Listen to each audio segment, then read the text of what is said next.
निसंदेह उड़ने के लिए परों की जरूरत होती है, लेकिन पंख ना हो तो उड़ान हौसलों से होती है। हमारी आज की पहली पॉजिटिव स्टोरी झारखंड के बोकारो से है, जहां एक नेत्रहीन शिक्षिका ब्रेल लिपि में कुरान लिखकर नेत्रहीनों के लिए प्रेरणा स्रोत बन चुकी है। संघर्ष करना पड़ा, लेकिन नफीस ने हार नहीं मानी। देखिए नफीस तरीन की ये पूरी कहानी।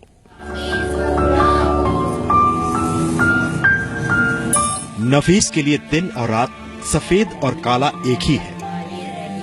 वो देख नहीं सकती। नफीस नेत्रहीन है।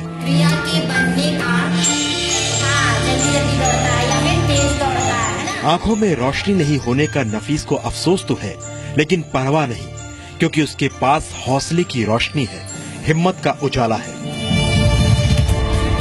सरकारी स्कूल में बच्चों की टीचर है नफीस। झारखंड के बोकारो में सरकारी स्कूल में हिंदी पढ़ाती है नफीस। कंप्यूटर में नफीस को दक्षता हासिल है। पिछले 4 साल की मेहनत का नतीजा जब सामने आया तो नफीस को जानने पहचानने वाले लोग भी चौंक गए। जो काम अभी हो रहा है उसको वर्तमान काल बोलते हैं, और जो हो चुका है उसको भूतकाल। मुल्ला मौलवी आश्चर्यचकित रह गए। नफीस ने करीब 4 वर्षों की कड़ी मेहनत से कुरान के करीब 1000 पन्नों को ब्रेल लिपि में लिखकर सबको अपना कायल बना डाला। जानकारों की माने तो इससे पहले हिंदुस्तान में संपूर्ण कुरान को किसी ने ब्रेल लिपि में नहीं लिखा था। नफीस पूरे देश में आज चर्चा का विषय बनी हुई है। नफीस इस कामयाबी को मेहनत का नतीजा बताती है। बस नफीस की एक ही ख्वाहिश है, कोई मदद को हाथ बढ़ाए, ब्रेल कुरान को आम कुरान की तरह प्रकाशित कराने में साथ दे। कोई चाहते हैं कि अगर कोई संस्था हेल्प करे तो उसको फिर से हम दोबारा उसका दूसरा कॉपी भी बना सके। बोकारो में नफीस के सह शिक्षक कहते हैं कि प्रधानमंत्री मोदी ने विकलांग के लिए दिव्यांग शब्द दिया। वाकई नफीस दिव्य है। स्कूल में स्टूडेंट नफीस पर फिदा है। इनकी सबसे अच्छी खूबी ये है, इन्हें कभी भी इस बात का दुख नहीं होता है या गम नहीं होता है कि ये नेत्रहीन है। इज वर्ल्ड्स बेस्ट टीचर, और आज तक जिनका नेत्र है उनको भी मैंने इतने अच्छे से पढ़ाते हुए नहीं देखा जितने अच्छे से वो पढ़ाती है। मोहम्मद मुख्तार असलम के 4 बच्चों में इकलौती बेटी है नफीस तरीन।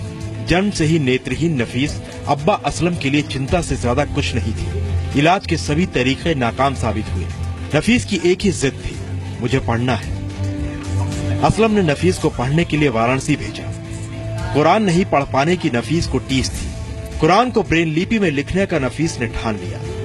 नामुमकिन को मुमकिन कर दिखाया। बहुत जद्दोजहद करना पड़ा, और जद्दोजहद में बहुत लोगों ने इनकार भी कर दिया, लेकिन एक हाफिज तस्लीम साहब मिले जिन्होंने इस चीज के लिए एक्सेप्ट किया कि हम कुरान से लिखवा देंगे।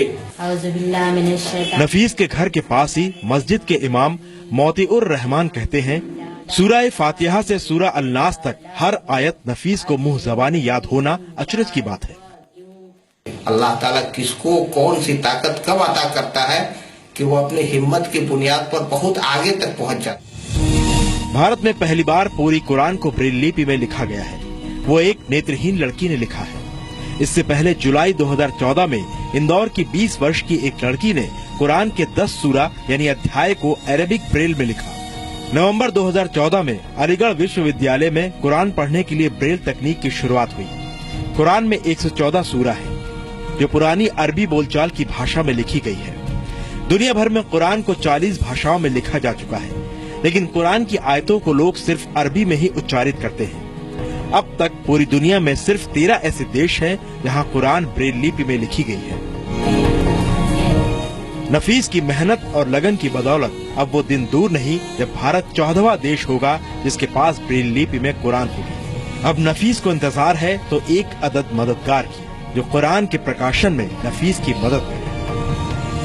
मृत्युंजय मिश्रा, जी मीडिया, बोकारो।